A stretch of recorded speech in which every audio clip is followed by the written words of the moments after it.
Shalom semuanya, selamat pagi. Halo, apa kabar? Mungkin hari ini kita tidak bisa mengadakan ibadah offline, tapi dimanapun kalian berada, mari kita siapkan hati kita, mari kita fokus untuk Tuhan kita, mari kita benar-benar menyembah Allah kita. Oke guys, mungkin beberapa minggu ini banyak keraguan atau kebimbangan, tapi mari kita benar-benar selalu percaya bahwa Tuhan selalu baik guys. Apapun keadaan kita, apapun yang sedang kita alami, Tuhan selalu baik. Amin. Come on, just worship God, mari kita sembah Allah kita.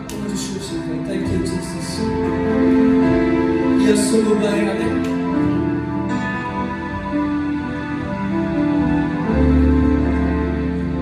Karena dia sungguh baik.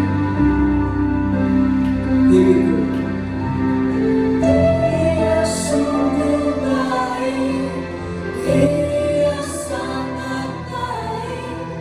Yesus, dia baik.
persembahkan seluruh hidupku di pestamu.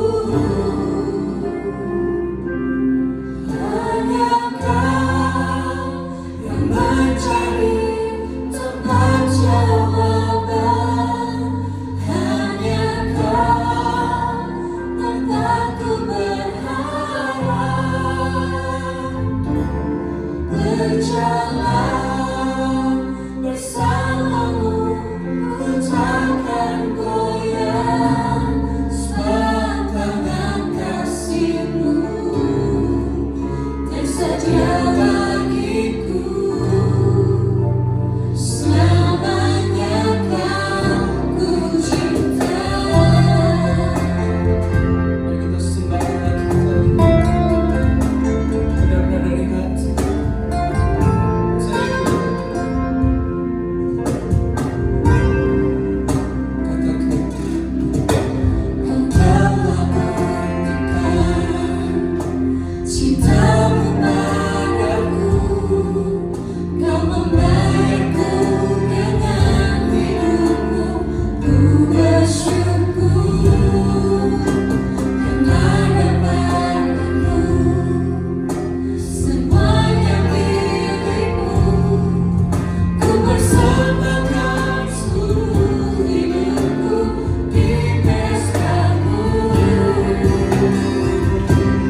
Hanya Kau yang mencari tempat jawaban.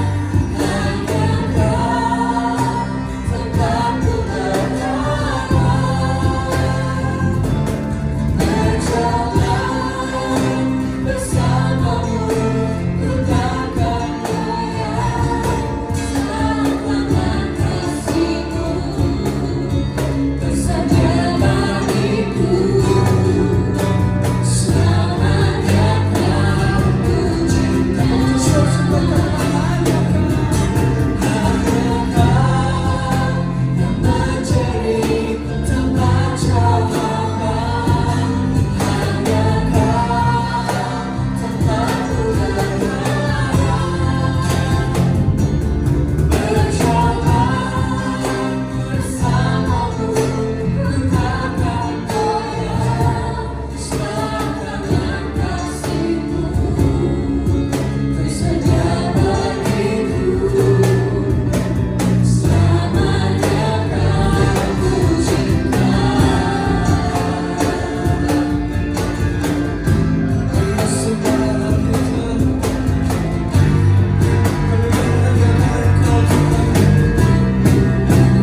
Terima kasih Yesus.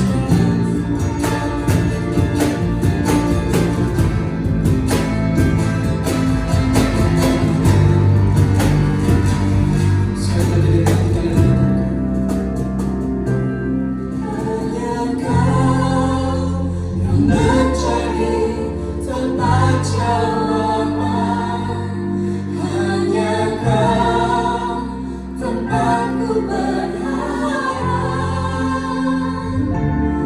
Berjalan bersamamu, ku takkan goyah. Sepanjang kasih-Mu tersedia bagiku. Selamanya Kau ku cinta. just worship God. Hanya Kau yang mencari tempat jawaban. Hanya Kau tempatku berharap. Berjalan bersamamu, ku takkan goyah. Sepanjang kasih-Mu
bisa berharap kepada kekuatan manusia, karena seringkali kekuatan manusia itu mengecewakan Tuhan. Itu sebabnya ya Tuhan, pagi hari ini kami mau memandang kepadamu saja, dan melalui firman-Mu ya Tuhan, Engkau akan berbicara kepada kami, Engkau akan menguatkan kami ya Tuhan, dan melalui pengharapan firman-Mu ya Tuhan, maka setiap kami yang mendengarkan akan dijamah oleh Tuhan, dihampiri oleh Tuhan, dan apapun yang menjadi kebutuhan kami. Mungkin ada di antara kami yang hari-hari ini begitu dikhawatirkan oleh keadaan ini, begitu dibebani oleh rasa takut. Bahkan ketika kami tidur pun kami dihantui oleh ketakutan itu. Mari ya Roh Kudus, Engkau roh yang menghiburkan, Engkau memberikan pembelaan, Engkau memberikan damai sejahtera, Engkau memberikan sukacita, Engkau memberikan pengharapan di dalam Engkau ya Tuhan. Dan Tuhan, Engkau memberikan perlindungan yang sempurna. Kami mau berdoa untuk sesaat buat saudara-saudara kami yang sedang terbaring sakit. Dari tempat ini kami mau berdoa, mengulurkan tangan kami untuk menjamah mereka ya Tuhan, dan menyembuhkan mereka. Di dalam nama Yesus Kristus kami siap dengarkan firman. Haleluya. Amin. Amin. Amin. Puji Tuhan, saudara-saudara.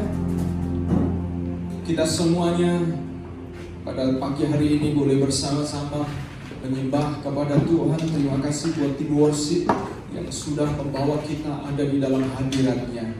Saudara-saudara, pagi hari ini kita kembali kepada sebuah khotbah seri di dalam bulan Maret, yaitu Love God, Love People. Mengasihi Tuhan dan mengasihi sesamanya. Dan saudara-saudara, kita akan bersama-sama masuk di dalam seri yang ketiga, yaitu To Love the Unlovable.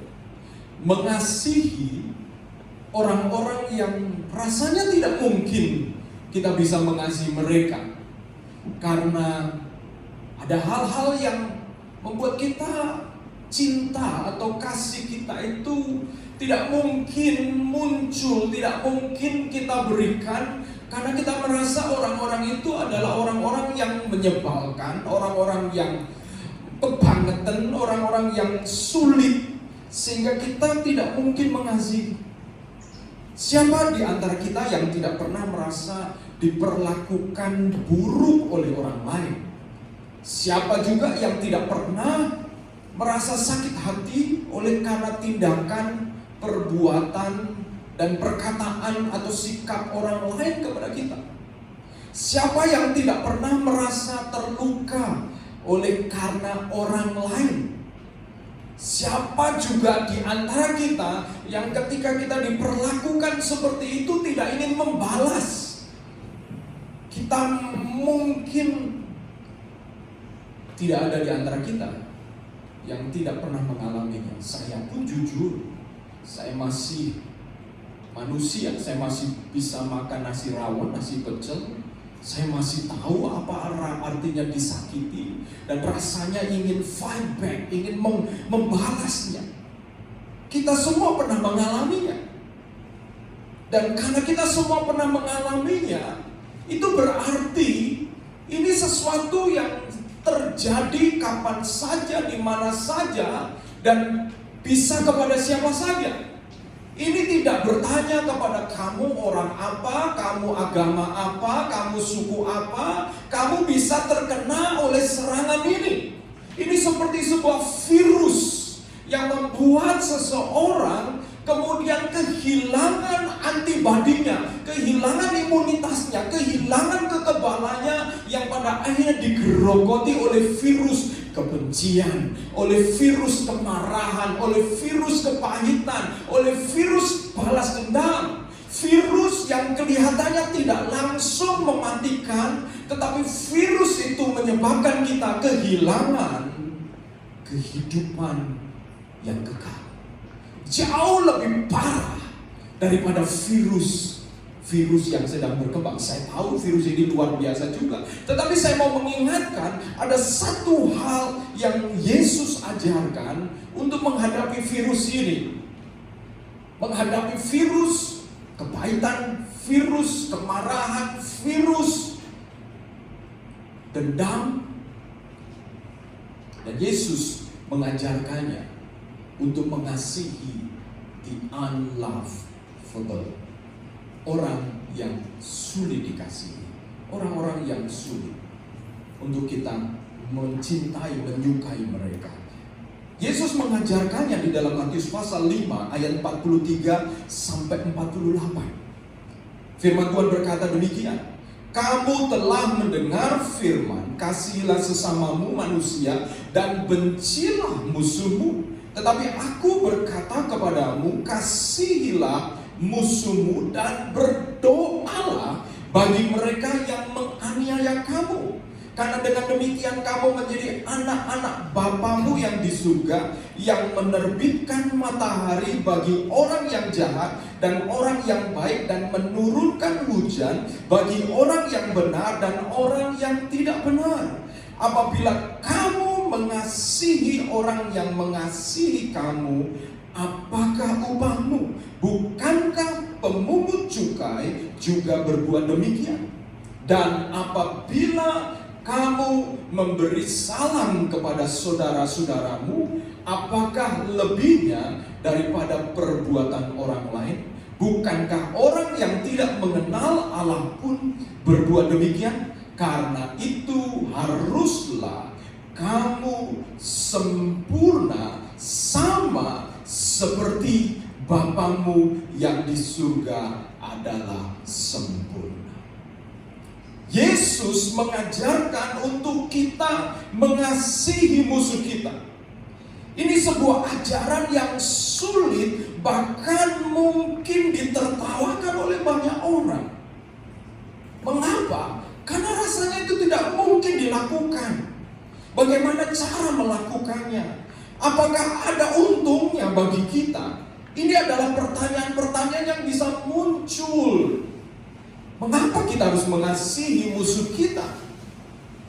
Tapi saudaraku, pertanyaan-pertanyaan ini adalah pertanyaan yang berfokus kepada diri kita. Apa untungnya mengasihi musuh kita? Bagaimana caranya? Mengapa saya harus melakukannya? Itu adalah pertanyaan yang berfokus kepada diri kita, pada kesanggupan kita, kemampuan kita. Tapi Matius pasal 5 ayat 43 sampai 48 itu tidak Yesus sampaikan, dan Yesus seolah sedang berbicara tentang apakah Anda, apakah saudara itu mampu atau tidak mampu. Itu bukan persoalan, itu bukan isu di sini yang Yesus ingin sampaikan. Tapi Yesus lebih berbicara tentang apakah saudara mau atau tidak mau. Itu sebabnya saya tidak akan berbicara tentang bagaimana caranya mengasihi the unlovable. Sebab cara itu bisa berbeda satu dengan yang lain. Karena Tuhan bekerja kepada setiap orang dengan cara-cara yang berbeda. Saya lebih mau membicarakan firman Tuhan ini tentang kita harus mau. Kata kuncinya adalah mau mengasihi musuh kita. Mengapa? Karena ada dua hal yang saya mau bahas pagi hari ini. Yang pertama, kita harus mau mengasihi musuh kita karena mengasihi musuh adalah perintah Tuhan. Perintah Tuhan Yesus kita adalah kasihilah. Kata la adalah sebuah perintah, bukan sebuah ajakan atau himbauan. Kalau himbauan mungkin dipakai kata marilah kita mencoba, berusaha, mengasihi. Itu himbauan. Atau Yesus tidak sedang memberikan saran. Andai kata Anda setuju, silahkan mengasihi musuhmu. Tidak, Yesus tidak sedang memberi saran, saudara-saudara. Yesus sedang memberikan sebuah perintah. Perintah itu berarti harus ditaati, saudara. Dan menarik sekali, dalam pasal 5 ayat 44 dikatakan, tetapi aku berkata kepadamu, kasihilah musuhmu dan berdoalah bagi mereka yang menganiaya kamu. Mengasihi di sini tidak dihubungkan dengan kemampuan kita untuk mengasihi, tetapi langsung diikuti dengan kata dan berdoalah. Apa hubungannya antara mengasihi musuh lalu berdoa? Kenapa Yesus tidak mengatakan kasihilah musuhmu lalu hampiri dia dan kemudian kasihi dia? Tidak, tapi Yesus mengatakan kasihilah dan berdoalah. Saya melihat di sini karena Yesus tahu kalau saudara-saudara mau mengasihi musuh saudara, itu tidak mungkin, tidak mudah. Kita harus melewati fase yang berikutnya, yaitu mendoakan dia, mendoakan musuh kita. Yesus membuat perintah yang berbeda dan bahkan mungkin ditertawakan dunia. Nilai dari dunia ini adalah kasihlah sesamamu dan bencilah musuhmu. Makanya saudara juga akan ditertawakan oleh teman-temanmu, orang-orang di sekitarmu, tetanggamu, mungkin keluargamu, jika engkau mau menerapkan perintah Yesus ini. Ketika engkau belajar mau mengasihi musuhmu, engkau akan ditertawakan dunia ini. Engkau akan dianggap, lu ini gak punya perasaan, lu ini gak tahu kita ini ada di belakang kamu, tetapi kenapa kamu mau melakukan itu? Kenapa, saudara? Karena Yesus datang dengan value yang berbeda. Yesus datang dengan value, nilai yang berbeda. Seringkali, saudara, kita dibingungkan oleh keputusan-keputusan, tapi kalau saudara mengambil keputusan karena value, karena nilai, saudara akan punya keterangan, punya pencerahan apa yang harus kita lakukan. Mengasihi musuh adalah perintah Tuhan. Nah, perintah adalah suatu hal yang mutlak untuk ditaati. Seringkali kita mau mematuhi perintah setelah tahu gunanya atau itu bermanfaat buat kita. Seperti ketika kita minum obat, kita mau baca indikasinya dulu, lalu kita baru mau minum itu setelah kita tahu. Tapi saudara, kalau kita diiming-iming berkat baru kita mau melakukan perintah itu, saya yakin perintah mengasihi musuh ini memang ada berkatnya, ada upahnya. Karena memang firman Tuhan sendiri mengatakan demikian. Tapi Tuhan meminta ketaatan total kita, ketaatan seorang anak kepada bapaknya. Mungkin itu menyakitkan, tapi jika Tuhan yang memerintahkan, dia tahu pasti bahwa itu baik buat kita. Jangan menunggu mengerti dulu baru menaati. Karena saudara tidak mungkin mengerti sampai saudara menaati. Saya ulang sekali lagi. Jangan menunggu mengerti dulu baru menaati. Karena saudara tidak mungkin mengerti sampai saudara menaati. Seringkali kita berusaha mengerti mengapa ini terjadi. Dan kita ketika belajar mengerti, semakin kita belajar mengerti, semakin kita tidak mengerti, saudara. Saudara, contohnya kita lihat ketika Yusuf taat mengikuti apa kemauan Tuhan, dia dimusuhi oleh saudara-saudaranya sampai kemudian dimasukkan sumur dan dijual menjadi budak di Mesir. Bayangkan, Yusuf bisa saja bertanya, Tuhan, mengapa aku ada di sumur ini? Tuhan, mengapa aku dipisahkan dengan papaku, ayahku, dan aku sekarang tidak bisa pulang? Yusuf bisa saja bertanya dan berusaha mengerti. Tetapi perhatikan, saudara-saudara, Yusuf kita tidak temukan pertanyaan itu kepada Tuhan. Ketika dia di Mesir, di rumah Potifar, karirnya bagus. Dia kemudian dipercaya menjadi kepala rumah tangga Potifar. Tapi kemudian dia dicintai oleh orang yang salah. Istri orang mencintai dia. Saudara-saudara, jangan anggap kalau istri orang cinta kepada saudara-saudara itu sesuatu yang benar. Itu salah, saudara. Itu salah. Dan Yusuf kemudian menolak cinta istri Potifar itu. Dan ketika cinta ditolak, apa yang terjadi? Oleh seorang yang punya kuasa, cinta itu berubah menjadi fitnah dan kebencian karena Yusuf menolak cinta istri Potifar. Dan akhirnya Yusuf dimasukkan ke penjara.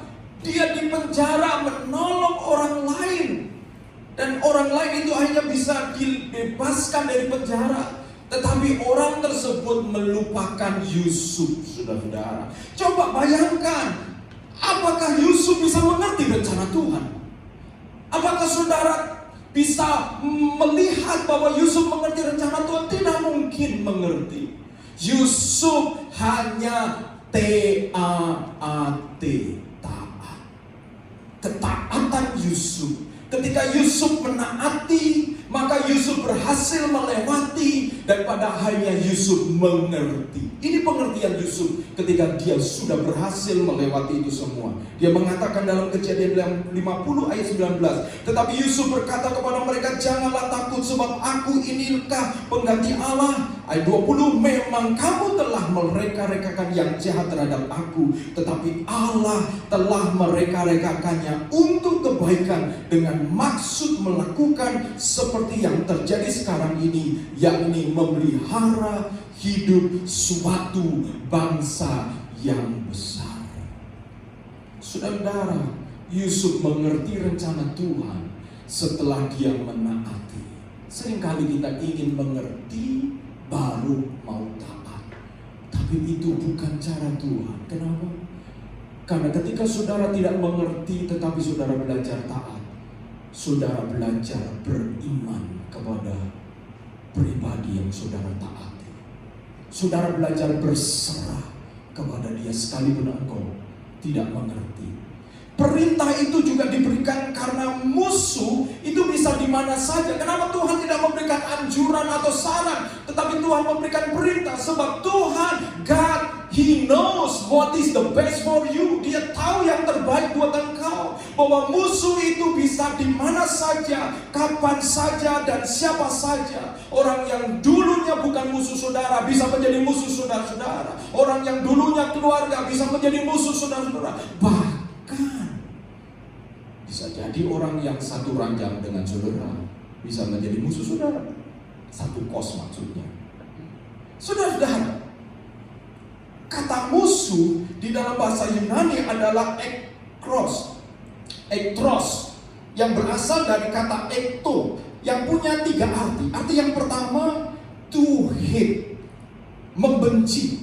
Ini arti pasif dari kata ektros, yaitu hateful, kebencian. Orang yang membenci saudara adalah orang yang bisa menjadi musuh saudara-saudara. Jadi gak tunggu orang yang gak suka kepada saudara itu musuh saudara. Dan kita akan menemukan selalu ada orang yang tidak suka dengan kita.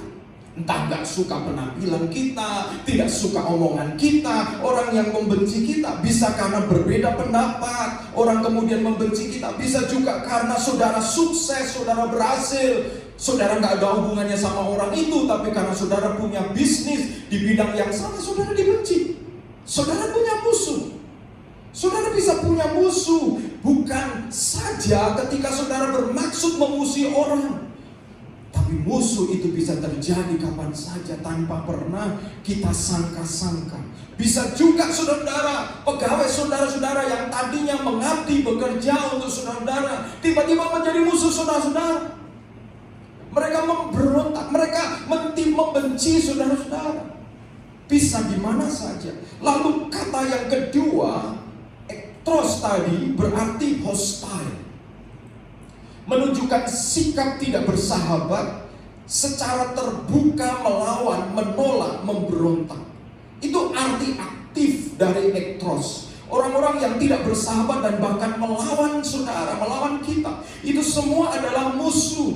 Itu bisa jadi orang-orang yang dekat dengan kita, tetangga kita, teman sekolah, bahkan sesama orang Kristen, tetapi tiba-tiba hostile, tiba-tiba melawan, tiba-tiba tidak bersahabat dengan kita. Orang-orang seperti itu bisa di mana saja. Yang ketiga, arti ketiga adalah adversary. Artinya lawan, rival, menyusahkan, menyulitkan. Ada orang-orang yang menyusahkan, menyulitkan, bahkan seolah menyiksa diri kita. Itu adalah musuh, saudara. Mereka bisa jadi adalah orang-orang yang kita temui baru satu kali, tetapi kemudian karena dia punya kepentingan yang sama dengan kita, kita konflik dengan dia, lalu dia bisa menjadi rival kita. Orang-orang yang sama-sama di dalam satu bisnis yang sama, tapi tiba-tiba bisa menjadi rival, menjadi hostile, menjadi menyusahkan, bagaimana caranya menghambat kita. Saudara-saudara, itu berarti musuh ada di mana-mana. Musuh bisa kapan saja. Dan ketika itu terjadi, saudara-saudara, Yesus sudah mempersiapkan ini dengan mengatakan, kasihilah musuhmu. Yesus memberikan perintah karena Yesus ingin memprotek saudara-saudara. Yesus memberikan perintah karena Yesus ingin melindungi kita, supaya kita pada akhirnya memiliki damai sejahtera.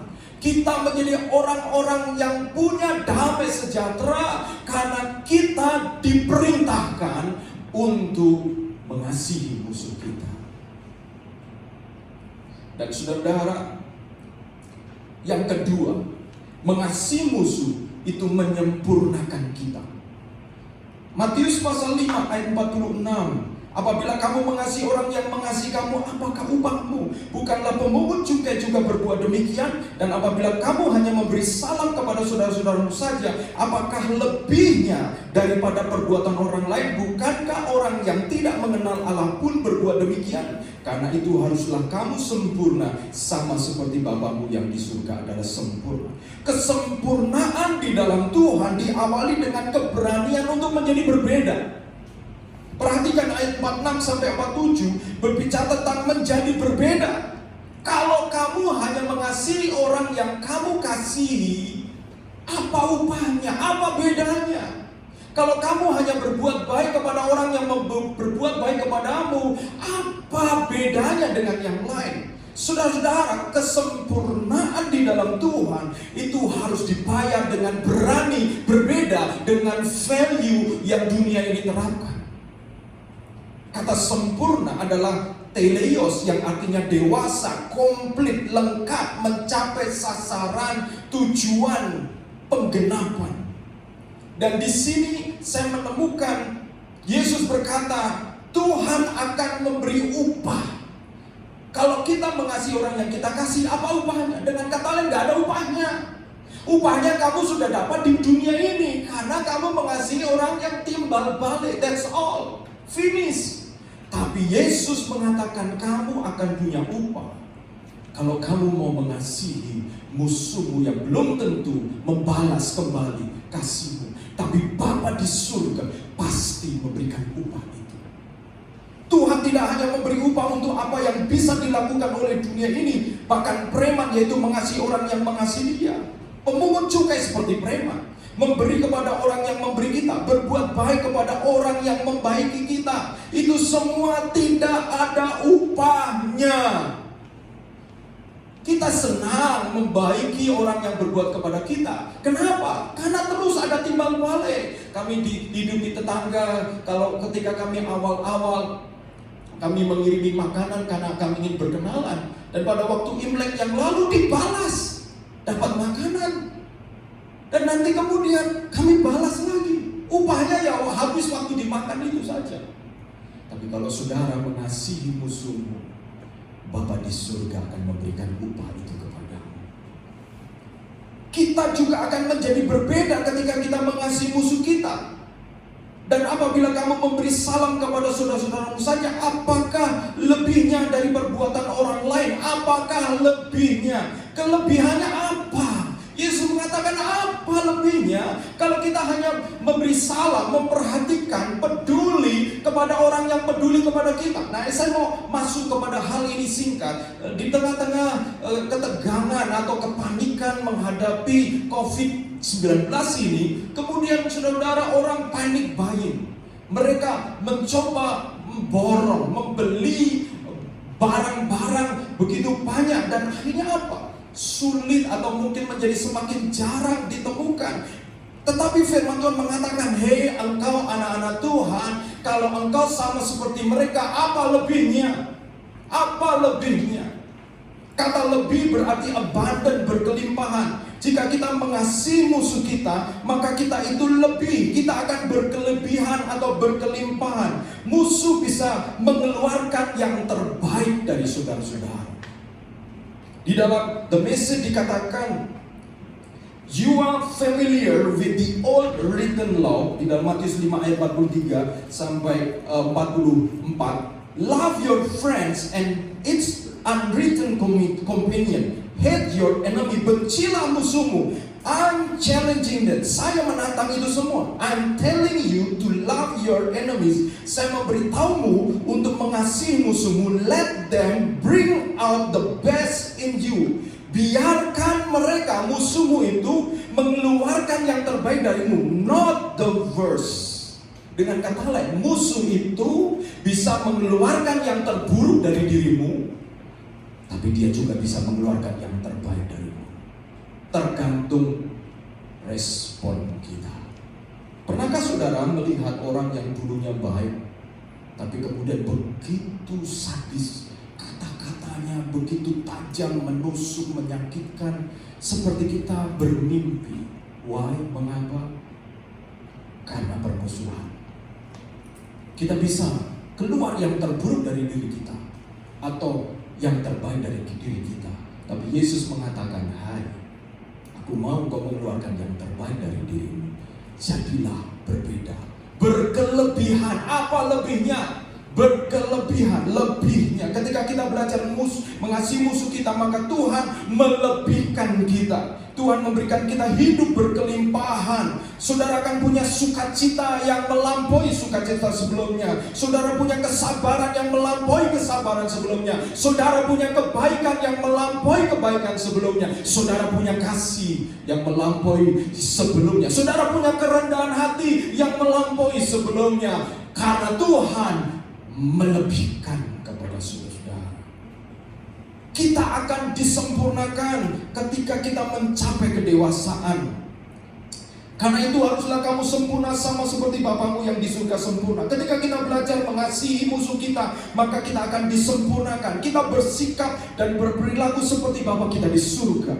Kita bertumbuh menggenapi identitas yang telah Tuhan ciptakan di dalam diri kita sebagai anak-anak Allah yang maha tinggi. Kita menjadi anggur-anggur yang matang, yang manis, yang menyenangkan Bapa di surga sebagai pengusaha kebun anggur. Karena kita apa? Melekat pada Yesus sebagai pokok anggur yang benar.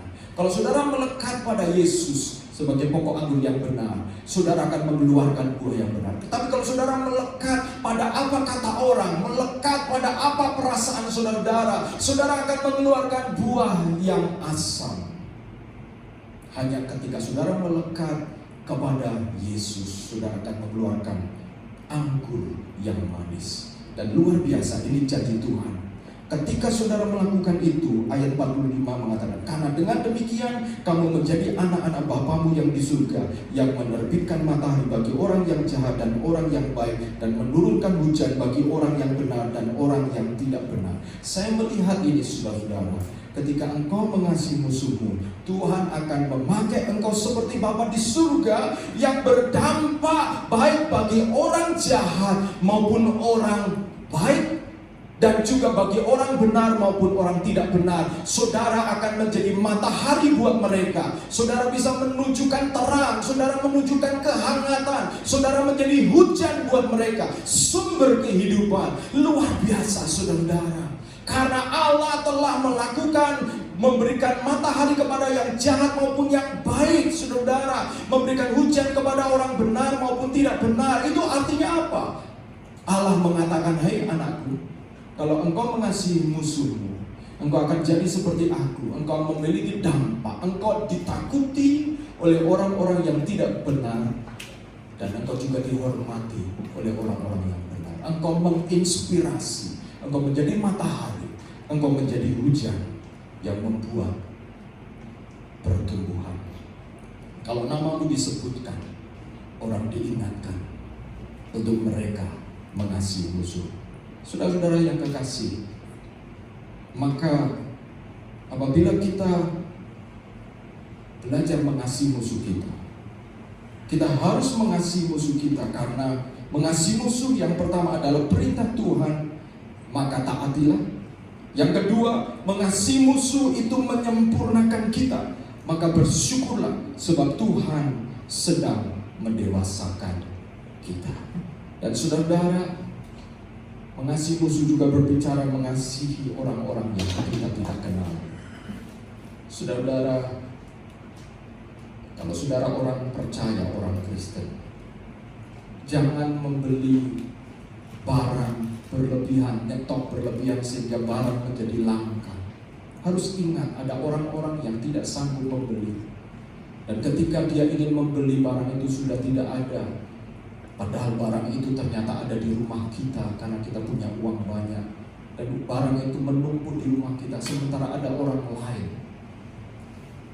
karena tidak bisa membeli, pada akhirnya barang itu menjadi mahal, hukum ekonomi terjadi, tuntutan kebutuhan lebih banyak daripada barang yang tersedia, akhirnya mereka tidak sanggup membeli. Saudara, semua ini akan berlalu, dan kita berdoa COVID-19 ini tidak akan berlama-lama, saudara. Kalau beli barang secukupnya, karena pemerintah juga sudah menjamin cukup stok. Ingat, ada orang-orang yang tidak bisa membeli banyak, mereka perlu barang itu, saudara. Tuhan memberkati kita semuanya, dan mari kita akan bersama-sama belajar menjadi orang-orang yang mengasihi musuh kita. Mari kita akan berdoa, saudara. Saya minta para pemain musik maju ke depan.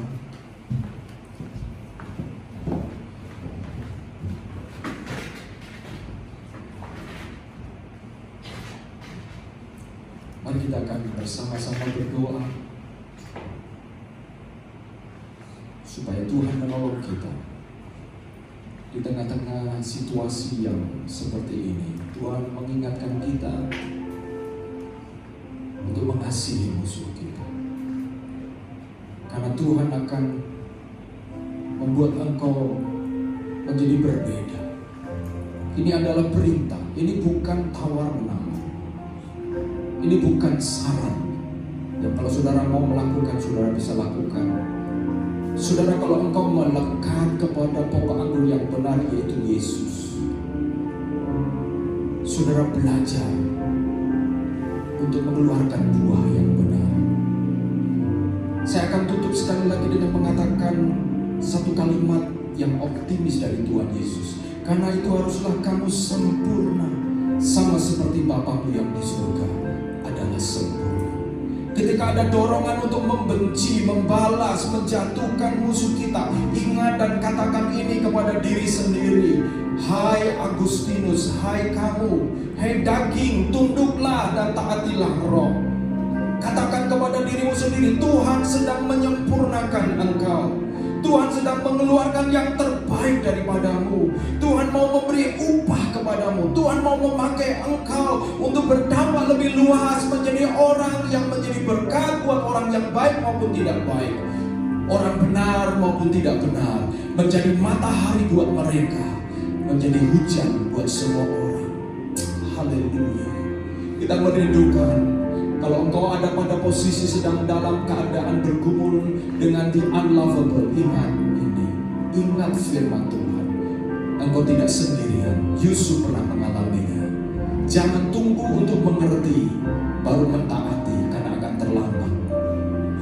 Taatilah, maka engkau akan melewatinya dan akhirnya engkau mengerti.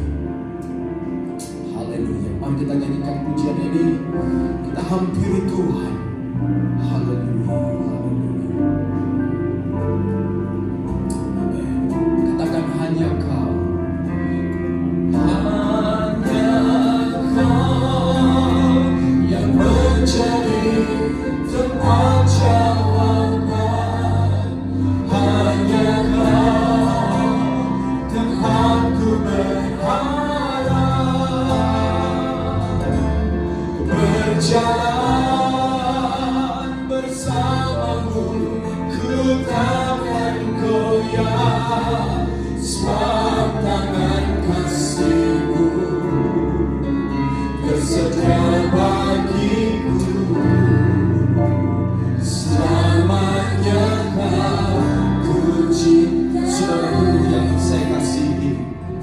dimanapun Engkau berada, Engkau sudah mendengarkan firman, lembutkan hatimu dan tanggapi firman Tuhan ini dengan benar. Mungkin engkau ada di kamar, mungkin engkau ada di ruang tamu, mungkin engkau ada di tempat-tempat yang berbeda. Tapi saya mau katakan, Tuhan ada juga di sana, di tempat engkau berada. Sekalipun tidak ada orang yang melihatmu, tidak ada saya yang mungkin bisa melihat engkau langsung, tapi Tuhan melihat engkau. Dia mengenal engkau. Kalau engkau sedang bergumul dengan musuh, engkau sedang bergumul, ingat firman Tuhan ini. Lakukan perintah ini. Tuhan sedang mendewasakan engkau. Tuhan sebenarnya sedang mengajak engkau untuk mengeluarkan the best of you, the best version of you, versi yang terbaik itu, dan bukan the worst of you. Karena kalau engkau menjadi the worst of you, engkau tidak mungkin bisa menjadi matahari buat banyak orang dan tidak bisa menjadi hujan buat banyak orang. Tetapi Tuhan sekarang mau merencanakan, memastikan engkau menjadi inspirasi buat banyak orang. Engkau menjadi matahari, engkau menjadi hujan buat semua orang. Haleluya. Dan buat engkau yang ada dimanapun sedang berada, tanggapi firman Tuhan ini. Saya mengajak engkau menyanyikan pujian ini bersama dengan saya, dan kita berdoa, menjadikan pujian ini menjadi doa kita, bahwa Tuhan, engkau sembuhkan saya, engkau pulihkan saya, engkau buat saya mampu melakukan firman-Mu. Haleluya. Amin, amin. Haleluya.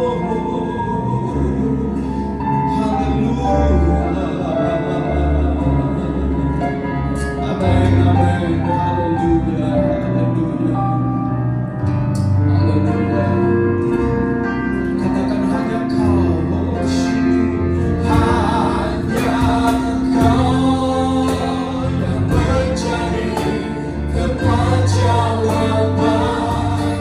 Hanya Kau tempatku berharap, berjalan bersamamu, ku tak goyah. Sebab tangan kasih-Mu tersedia bagiku, tersedia bagiku. Selamanya kan ku cinta. Sebab tangan kasih-Mu tersedia bagiku. Selamanya kan ku cinta. Sebab tangan kasih-Mu. Saat ini juga tangan kasih Tuhan tersedia bagimu dimanapun engkau berada. Mari berdoa bersama-sama dengan saya. Bapa di surga, hamba-Mu berdoa, dimanapun setiap kami berada, Engkau Allah yang maha hadir, Engkau omnipresent, Engkau ada dimanapun saja tanpa dibatasi. Tuhan, firman Tuhan ini berbicara kepada kami. Kalau ada di antara kami yang sedang bergumul di persimpangan jalan antara mengasihi, tidak mengasihi, kadang-kadang ini mengasihi tapi tidak sanggup, firman Tuhan tidak berbicara tentang kesanggupan. Kalau berbicara kesanggupan, tidak ada seorang pun di antara kami yang sanggup mengasihi musuh kami.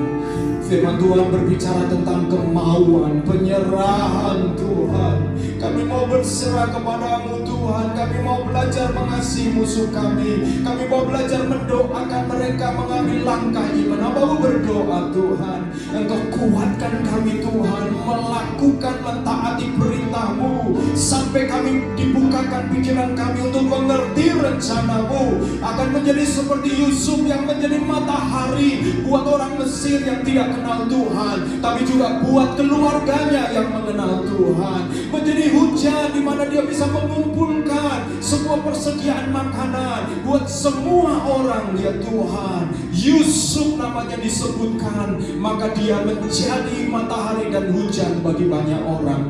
Tuhan, kami percaya ya Tuhan, bahwa musuh bisa datang kepada kami, atau bahkan kalau kami menjadi musuh dari orang lain, Tuhan ampuni kami Tuhan. Tetapi Tuhan, kami mau Tuhan, Engkau menolong kami untuk kami the best of me itu yang keluar. The best version of me ya Tuhan. Terima kasih Tuhan. Di dalam nama Yesus Kristus kami bersyukur dan berdoa. Dan saat ini juga saudaraku yang kekasih, aku mau berdoa kiranya Tuhan menyinari engkau dengan wajah-Nya dan memberi engkau damai sejahtera. Dan kiranya Tuhan menaungi engkau, memberikan engkau kekuatan kesehatan, dan memberikan engkau damai sejahtera, ketenangan, memberikan hikmat di tengah-tengah kekalutan dan kebingungan ini, dan memberikan ketetapan hati dan iman di tengah-tengah keraguan hidup ini. Karena damai sejahtera Allah Bapa serta kasih sayang dari Tuhan Yesus Kristus dan penghiburan oleh karena Roh Kudus akan menyertai saudara-saudara mulai hari ini sampai Yesus datang kali yang kedua. Diberkatilah saudara-saudara. Haleluya. Amin.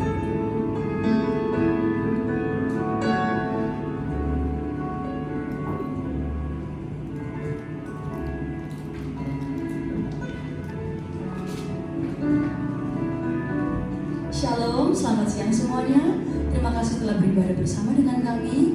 Dan kami harap untuk seminggu ke depan ini kita dapat terus bersama-sama beribadah secara online. Dan dalam rangka mendukung program pemerintah untuk mengurangi penyebaran COVID-19, kita akan melakukan beberapa kegiatan kita yang selama ini dilakukan secara offline akan dilakukan secara online, yaitu untuk MOR, doa bersama, maupun KTB. Nah, untuk informasi lebih lanjut nanti bisa dilihat di Instagram kita @SIFSBY. Bagi kita semua yang ingin memberikan persembahan, untuk sementara bisa dilakukan via transfer ke rekening BCA kita di 363-155-0817 atas nama Olivia Chandra atau Natalia Kiantoro. Terima kasih semuanya atas perhatiannya. Sampai jumpa minggu depan.